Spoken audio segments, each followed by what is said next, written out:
여러분 안녕하십니까? 광주 MBC 뉴스데스크입니다. 한전공대 설립을 위한 절차가 한창 진행 중인 가운데 자유한국당 국회의원들이 이른바 한전공대 반대법을 국회에 제출했습니다. 한전은 대학을 설립하지도 말고 운영비도 내지 말라는 내용입니다. 지역 갈등을 부추기는 불순한 의도로 한전공대 설립을 방해한다는 비판이 나오고 있습니다. 보도에 이재원 기자입니다. 세계적인 에너지밸리의 중심 대학을 목표로 추진되고 있는 한전공대. 목표에 걸맞는 석학을 유치하기 위해 교수들의 연봉도 카이스트 등 다른 과학기술 특성화 대학보다 1.5배나 높게 책정했습니다.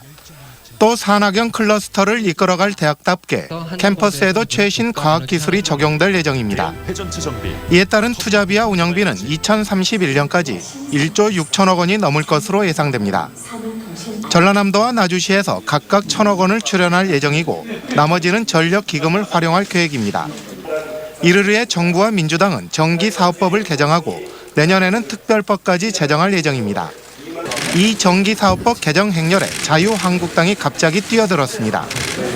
대통령의 공약을 위해 전력기금을 무리하게 사용하는 걸 막겠다며 법률 개정안을 발의한 겁니다. 이에 대해 지역 갈등을 부추기려는 정략적인 의도가 깔려 있다는 비판이 나오고 있습니다. 그런 우려도 그만 수가 없습니다.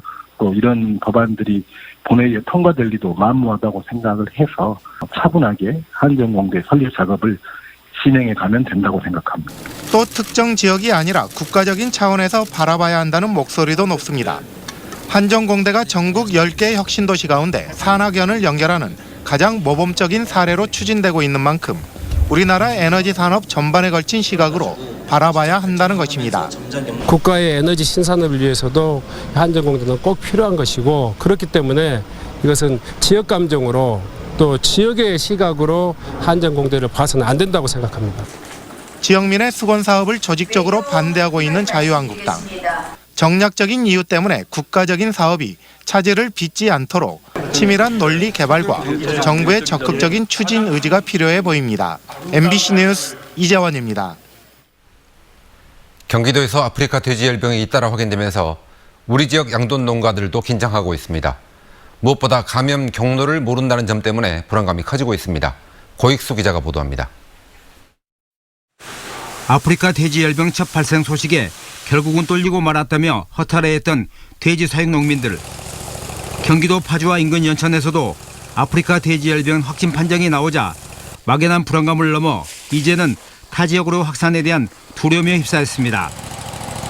양돈 농가들은 유입 경로나 원인을 알지 못해 답답해하면서도 축사 주변에 수시로 소독을 실시하고 생석회를 살포하는 등 차단 방역에 온 힘을 쏟고 있습니다. 일단은 차단 방역이 가장 중요하죠. 차단 방역하고 외부에서 이런 육고기라든가 발품, 물품, 반품 이런 것을 굉장히 조심하고 있죠. 방역 외에는 더 이상 방법이 없는 그런 상황입니다. 그래서 지금 현재 우리 농가에서는 철저한 소독과 외부인 출입을 철저히 통제하고 있습니다. 방역 당국도 추가 확진 소식에 긴장의 끈을 더욱 조이고 있습니다.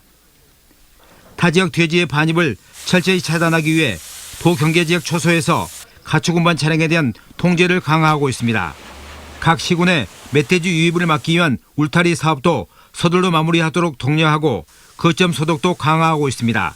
거점 소독 시설을 활용해서 거점 소독을 하고 또 공동 방제를 하고 또 여기에 저희들이 소독약이라든가 모든 행정적인 지원을 해서 아프리카 돼지열병 바이러스 잠복기가 4일에서 7일로 전국 확산 여부를 가름하는 최대 고비는 다음 주 초. 그동안 어떤 과정과 결과가 나올진 가늠할 수는 없지만 지금으로서는 돼지열병 발생을 막기 위한 각자의 노력과 역할에 최선을 다하는 길밖에 없어 보입니다. MBC 뉴스 소익수입니다. 광주학살 진상규명을 외치며 분신한 고 표정두 열사의 추모비가 5.18 기념공원에 자리를 잡았습니다. 추모비 하나 옮기는데 참 오랜 시간이 걸렸습니다. 보도에 남궁욱 기자입니다. 박종철 고문치사 사건으로 국민들의 분노가 들끓던 지난 1987년 3월 미국 대사관 앞에서 20대 노동자가 자신의 몸에 기름을 끼얹고 불을 붙였습니다. 광주학살 진상규명과 박종철을 살려내라는 구호를 외치다 쓰러진 이 남성은 고 표정두 열사. 광주 대동고 재학 시절 5.18 시민군으로 참여했고 호남대 재학 시절에는 어려운 이들을 위해 야학 활동을 펼치기도 했던 표 열사는 전두환 정권에 맞서 자신의 목숨을 바쳤습니다. 표 열사의 정신을 잇기 위해 후배들이 지난 1991년 호남대 쌍촌 캠퍼스에 추모비를 세웠지만 2015년 호남대가 광산구로 옮겨가면서 추모비는 갈 곳을 잃었습니다. 표 열사가 제적됐다는 이유로 학교 측이 대학 구성원이 아니라며 이전을 거부했기 때문입니다. 대학이 광산구 서봉 캠퍼스로 이전하면서 정신계승비는 방치되었습니다. 이제 계승비 이전 문제가 큰 숙제로 대두되었고 아무도 기억하지 않던 그의 희생은 지난 2017년 문재인 대통령이 당선된 직후 열린 5.18 기념식에서 그의 이름을 호명하며 주목받기 시작했습니다. 많은 이들의 희생과 헌신도 함께 기리고 싶습니다. 1987년 광주 사태 책임자 처벌을 외치며 분신 사망한 25살 노동자 표정두. 이후 호남대는 표정두 열사 가족에게 명예 졸업장을 수여했고 5월 단체는 표 열사의 추모비를 5.18 기념공원으로 이전하는 데 동의했습니다. 하나, 둘, 셋.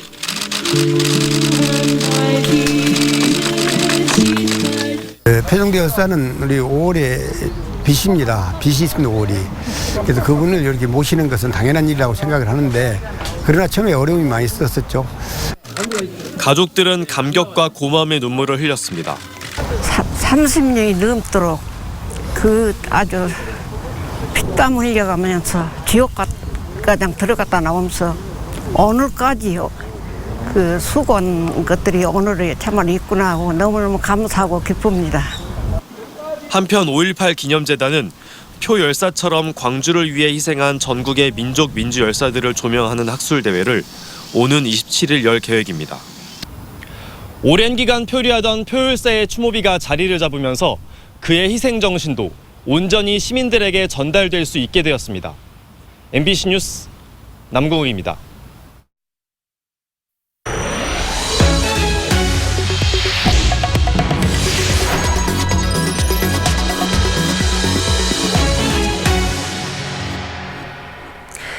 올 시즌 기아 타이거즈의 성적은 실망스러운 수준이지만 에이스 양현종 선수의 활약은 팬들에게 큰 위안이었습니다.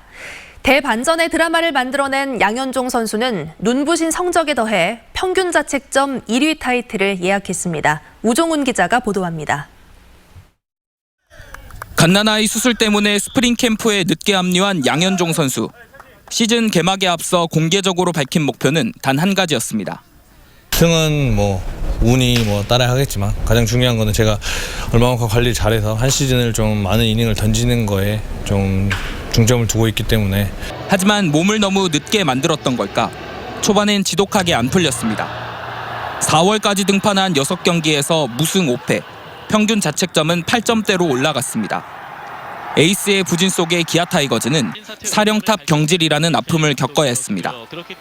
감사하기도 하고 좀 죄송하다는 말을 전없습니다. 시즌 초반 흔들렸지만 에이스는 역시 에이스였습니다. 5월부터 등판한 23경기에서 무려 16승. 이 기간 자책점은 1.17에 불과했습니다. 전 구단을 상대로 승리를 챙겼고 좌완 투수 최초로 5년 연속 180이닝 이상을 던졌습니다. 다승과 탈삼진, 평균 자책점 등 대부분의 지표에서 상위권에 이름을 올렸고 특히 평균 자책점은 2.29로 리그 1위를 달리고 있습니다. 두산의 린드블럼 선수가 2.36으로 바짝 뒤쫓고 있고 한두 경기 더 등판할 예정이어서 최종 결과를 알 수는 없지만 이미 시즌을 마친 양현종 선수가 할 수 있는 일은 별로 없습니다. 저는 어차피 던졌으니까 이제는 글쎄요. 린드블럼 상대하는 상대팀을 응원해야 저도 사람인지라 욕심이 좀 나는 것 같습니다. 대반전으로 시즌을 마무리하며 에이스를 넘어 대투수라는 이름을 얻은 양현종 선수. 11월에 열리는 프리미어 12에서 국가대표팀의 에이스로 또 한 번의 활약을 준비하고 있습니다. MBC 뉴스 우종훈입니다.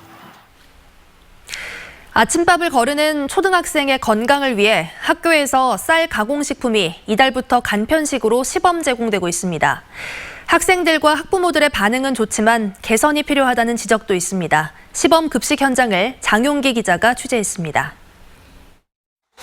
이른 아침 초등학생들이 학교 식당으로 속속 모여듭니다. 이달 들어 세 번째 먹는 아침 간편식 때문입니다.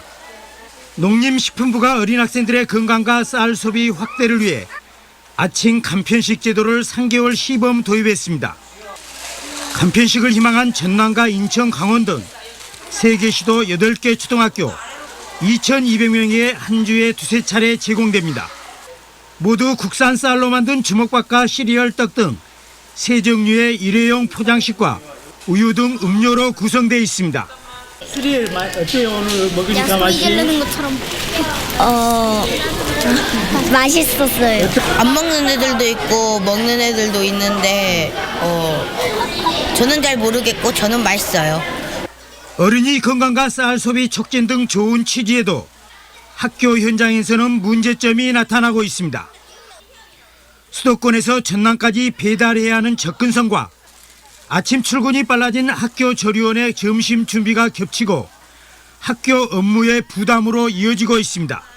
이런 어려운 부분이 있습니다. 그래서 이런 아이들의 아침을 담당하는 일을 우리 마을이 그리고 지역사회가 함께 했으면 좋겠다는 생각입니다. 그래서 앞으로 마을 공동체를 형성해 가는 과정에서 전라남도 교육청은 시범 사업 기간 학교 현장에서 아침 간편식 시행에 따른 장단점과 개선점 찾기에 역점을 두고 있습니다. 사업이 종료된 이후에 성과 분석을 해서 좀 더 확대할지 아니면 좀 더 어떻게 현명한 방법으로 대처해야 될지 유관 부서 간 협조를 해서 추진해 나갈 생각입니다. 이 같은 일부 문제점에도 인구 감소와 노령화가 빠르게 진행되는 전남에는 학교 밖 노인 일자리 창출과 돌보미 등 좋은 기회가 되고 있습니다. 마을 교육 공동체를 선언한 전라남도와 도교육청, 시군 행정당국의 적극적인 대책 마련이 요구되고 있습니다. MBC 뉴스 장용기입니다. 광주형 일자리 합작법인 설립 문제를 논의하기 위해 오늘 열릴 예정이던 노사민정협의회가 노동계의 불참으로 연기됐습니다. 광주시는 지금까지 합작법인과 관련해 수렴된 여러 의견들을 논의하기 위해 노사민정협의회를 진행하려고 했지만 노동계의 불참으로 내일 오전 협의회를 다시 열기로 했다고 밝혔습니다. 광주형 일자리는 이사 선임과 노동이사제 도입 등을 놓고 노사정이 이견을 보이고 있으며 다음 주 월요일까지 등기를 완료하지 못할 경우 주주간 협약의 효력이 소멸됩니다. 광주시가 도시철도 2호선 공사를 다음 달부터 본격적으로 시작합니다. 광주시는 각 공구별로 공사에 들어가기에 앞서 구간별 측량과 안전관리 계획을 마련한 뒤 10월 중순부터 지하 매설물 등이 없는 구간에 우선 착공에 들어갈 예정입니다. 현재 도시철도 2호선 1단계 6개 공구 가운데 5개 공구는 시공사 선정을 완료했고 시공사 선정이 안 된 이 공구는 이번 달 말까지 선정을 마무리할 계획입니다.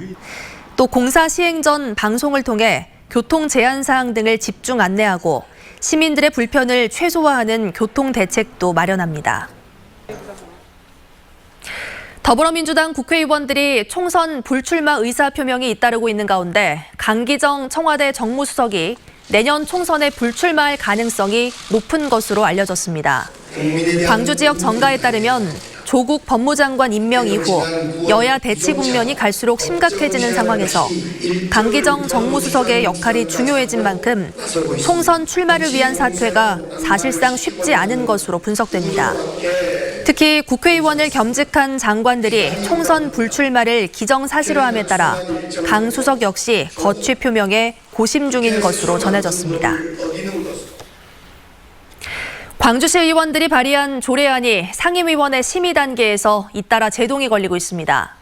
광주시의회에 따르면 정의당 장현주 의원 등 시의원 23명 전원이 공동 발의한 여성 청소년 생리용품 지원 조례안에 대해 행정자치위원회가 상정을 보류했습니다. 행자위는 한 해 70억 원이 넘는 예산이 필요한 데다 광역자치단체에서 관련 조례를 제정한 사례가 없어 이같이 결정한 것으로 알려졌습니다. 일본 전범기업이 생산한 제품을 공공 구매하지 않도록 하는 조례안과 농민수당 지원 조례안 역시 관련 상임위에서 제동이 걸릴 것으로 전망됩니다. 어등산 관광단지 조성사업 우선협상 대상자인 서진건설과 광주시의 협약 체결이 늦어질 전망입니다. 사업 시행자인 광주도시공사는 서진건설과 협상하는 과정에서 관광체험시설과 지역 상생시설 확충이 필요하다는 의견을 제시했고, 서진건설 측은 추가 제안에 대해 논의 중인 것으로 알려져 다음 주로 예정된 협약 체결은 어려울 것으로 보입니다. 3차 공모 끝에 선정된 서진건설은 총 사업비 4,800억 원가량을 투자해 특급 호텔과 스포츠 테마파크 등을 조성하겠다는 계획을 밝혔습니다. 오늘 오후 2시 20분쯤 광양읍 초남산업단지 인근 충전소 앞 도로에서 관광버스와 덤프트럭이 충돌했습니다. 이 사고로 관광버스 운전사 68살 이모 씨가 그 자리에서 숨졌고, 덤프트럭 운전기사도 경상을 입어 병원에서 치료를 받고 있습니다. 경찰은 충전소를 빠져나오던 버스가 도로를 달리던 덤프트럭을 보지 못하고 사고가 난 것으로 보고 정확한 경위를 조사하고 있습니다. 요금소 수납 노동자들이 직접 고용을 요구하며 경북 김천의 한국도로공사 본사와 서울요금서 지붕 등에서 농성을 이어가는 가운데 민주노총 광주본부가 이들의 전원 직접 고용을 촉구했습니다.